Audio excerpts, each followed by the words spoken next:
Welcome to the channel, I'm Leroy, also known as Yorkshire Fun, and today I'm looking at the top 5 UK superstitions here in the UK. Roll title cards, here we go.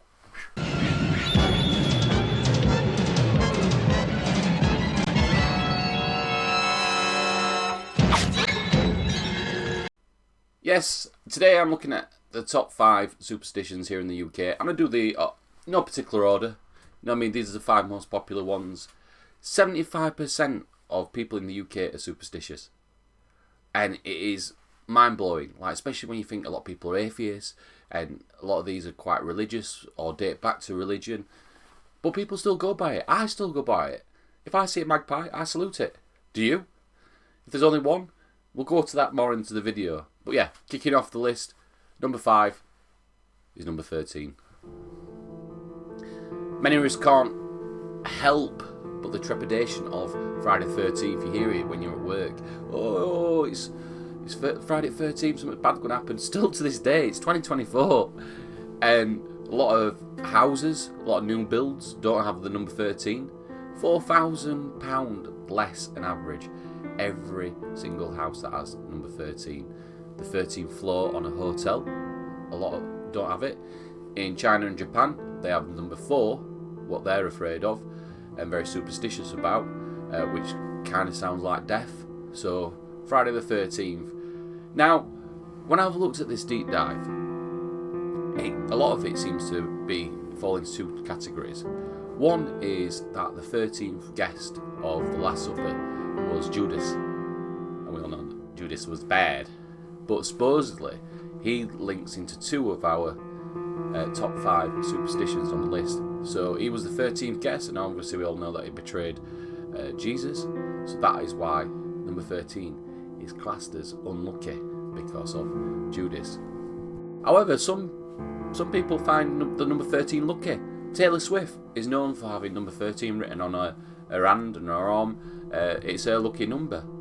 Also, there's a name for being afraid of the number 13, which is this word here, which, I ain't trying to pronounce. But it all dates back, from what I can find, back to the early days of Christianity. So that's number 5, 13. In at number 4, saluting a magpie. Yes, I catch myself doing this all the time.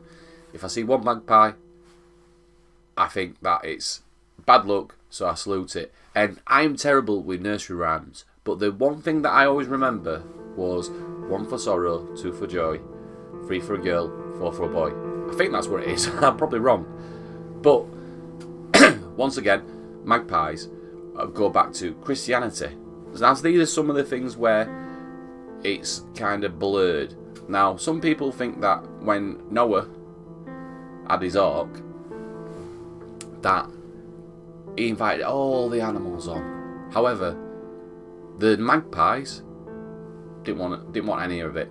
They basically flew onto the ark, shouting abuse and swearing at Noah, which is a bit harsh. So that's where they're classed as unlucky. And also, some believe that when Jesus was actually being crucified, there was magpies there, and hence why they become unlucky. Now, some people think that magpies are to do with the devil because they're like stealing and being naughty. They're like shiny things, like quite thieving. And they eat seeds and dead animals and stuff like that, so that's why a lot of people associate them with bad.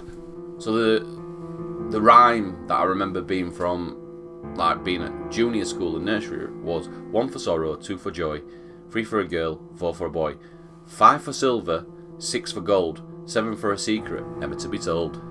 That is the modern version, but there was an older version, which was 1 for sorrow, 2 for mirth, 3 for a funeral, 4 for a birth. So they've kind of modified it over the years. Do you remember saying that at school? Do you salute a magpie when it's on its own? In at number 3 is walking under a ladder. Yes, still to this day, a lot of people will not walk under a ladder. Different generations have definitely been passed down. Now, there's 2 main reasons for this. What I can see when I've looked into the deep dive is it is classed as unholy. The Holy Trinity, you're breaking the Holy Trinity. So some believe that it's going to cause bad luck. In Egyptian times, the gods you would see the gods if you walked under a ladder.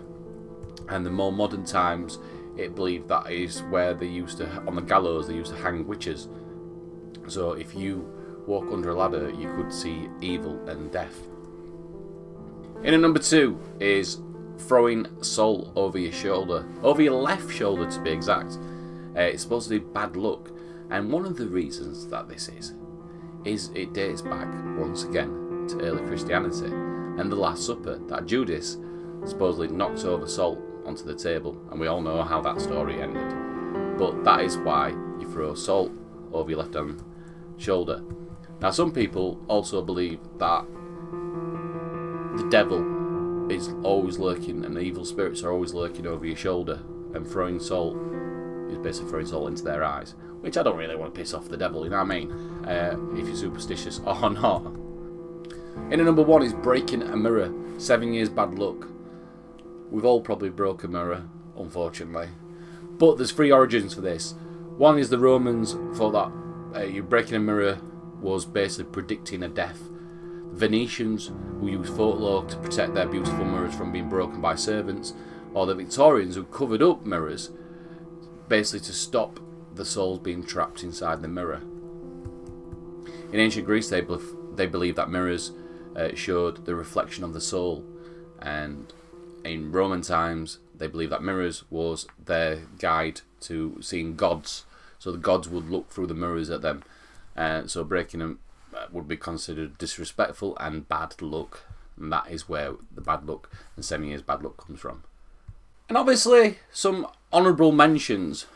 Umbrellas put up inside. Now, this is one of the superstitions that seems to be because of simply they didn't have the mechanism that we have today. So when the people were putting them up inside, it was injuring and damaging things inside the house. So it became kind of like a health and safety aspect and not more of a superstition that is supposed to bring bad luck to you and your family. So that is one of the things. Also, there's been pooped on. A bird taking a dump on you. That's supposed to be signs of good luck. There's so many, and I asked people on TikTok what were their superstitions, and so many people have different ones. They going out the same door that you came in. Not washing clothes on New Year's Day. There were just so many, and if you've got any, please let me know in the comments. I'd love to know. I hope you enjoyed this video. There's a new video on the channel every single Monday, so give me a like, give me a follow. We're nearly at 500 subscribers, which is great, and I hope you enjoyed the top 5 UK superstitions. See you next week. Bye.